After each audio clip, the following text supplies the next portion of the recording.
One weekend morning, thought I'd move this bench somewhere, and I started working. Started moving the said bench one piece at a time. Thankfully, the wooden parts are not that heavy. I have to figure out where to put this water for it to be accessible for birds, bees, and other small animals. Moving the rocks with my foot in case there's a snake under. The rocks are quite heavy, but I was able to move them without me breaking my bones.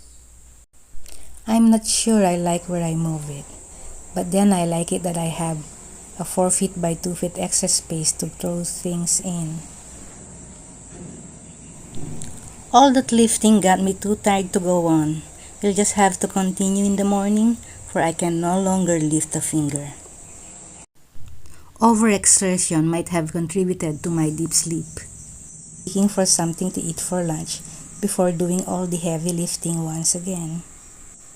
The daily rains, mostly in the afternoons, brought a lot of fiddleheads ready for picking. Lots of guavas, sugar apples, and other fruits too. And also a lot of overgrowth in the garden. I need to keep up with the plant trimming, or I'll drown in a sea of foliage, or worse, flown off to the sea by these mosquitoes. Insulin plants grow very fast and I keep pulling a couple or so every time I garden. Sometimes I give those away, sometimes I just add them to my compost bins. A lot of fallen guavas rotting when I miss just a single day picking fruits. I pick them up and throw them in a compost bin where they'd attract black soldier flies. Black soldier flies frass is high in NPK, has chitin, which is good for boosting your plant's immunity.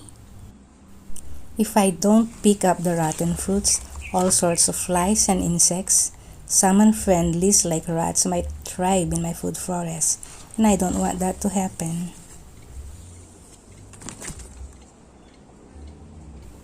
Already picked 12 sugar apples from these 2 trees. Yes, 2 trees in one hole to up the pollination and ensure more fruits. There are 12 more or less remaining on the trees. After my hard work, I finally found the perfect spot for my DIY bench. I could sit here all day and watch my food forest grow right under my potted neem tree, whose leaves can be fermented and used as bug spray. I used to make it from this tiny tree when my food forest is young. Now that it's mature, I let nature do its thing.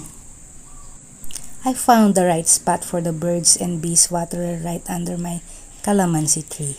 I also transferred some ferns and turmeric where the bench was before, picking calamansi that keep dropping daily. I juice them instead of throwing them away and use the pills to make Bioenzyme. Meantime, indoors, eating sugar apples and prepping the fiddleheads for a little salad for lunch. By afternoon, my nephew picked us up and after doing some errands, went to our aunt's house for my cousin's birthday. Went home after midnight with a mulberry log in tow. Back home, I did a little bit more trimming, pruning, and weeding to tame down the wildness. I used a knife sharpener from my kitchen to sharpen the old saw. I pruned all of the pomegranates except for the tallest one that I'll leave for the next time as I'm too exhausted. I also trimmed all the edible ferns on this side of the food forest. Don't worry, they'll come back in no time. A few more calamansi dropped today. Done pruning and trimming on this side.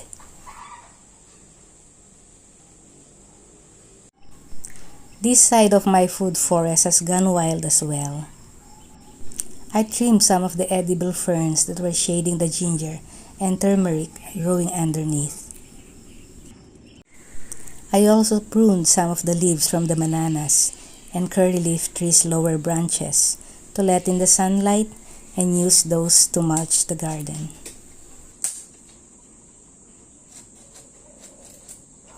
In a few months, I'll dig the cassava growing behind me. I hope I'll get enough. The last one I grew in my backyard only gave me over 600 grams of tubers. Well, it was growing for a short period of time in a very tight spot.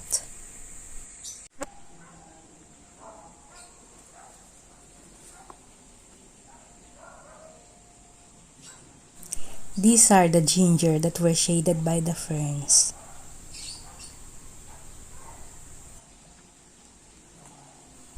And this is one of the 3 volunteer bird's eye chilies, bearing lots of fruits, hopefully right up into the holiday season when they command a very high price in the market.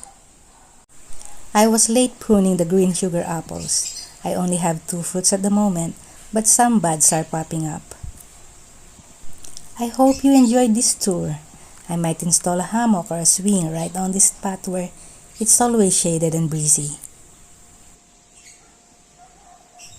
Looking back, I can't imagine that this used to be just a lawn of green grass, a few ornamental plants, and a couple of fruit trees.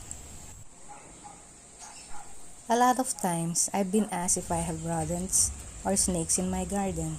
The answer is hardly. I have this cat who adopted me, and by feeding him just enough every day, he stays and scares them off, while I enjoy my fruits of my labor. Thanks for watching, and please like, share, and subscribe. Hope to see you on my next vid.